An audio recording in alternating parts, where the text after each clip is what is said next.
আসসালামু আলাইকুম। বাড়ি থেকে ঢাকার উদ্দেশ্যে বের হয়েছিলাম। আর সবসময় একটু তাড়াতাড়ি বের হই, আর আজকে বের হইতে হইতে এমনিতেই লেট হয়ে গেছে।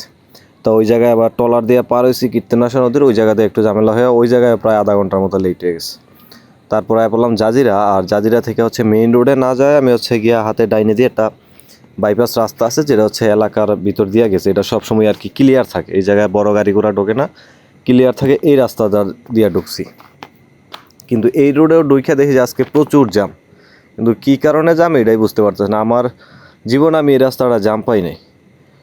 এখন এই যে রাস্তাটায় আছি, এই রাস্তা দিয়ে সোজা সামনে গেলে হচ্ছে মেইন রোডটা, যেটা একবারে বাম দিক থেকে আইসা যুক্ত হয়েছে এটার ভিতরে।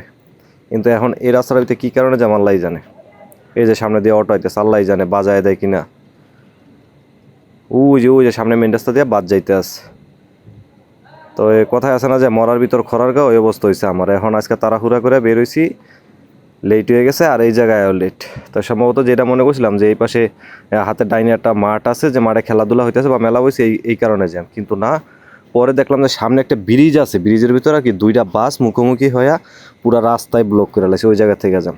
এই যে জ্যামটা শুরু হয়েছে এই যে ব্রিজটার এই পার থেকে, ওই যে ওই মাথায় পুরা ব্লক হয়ে রয়েছে। আল্লাহ জানে আজকে ঢাকা যাইতে যাইতে আমার কয়টা বাজে। মাহবুদ রক্ষা করিস আমার আজকে।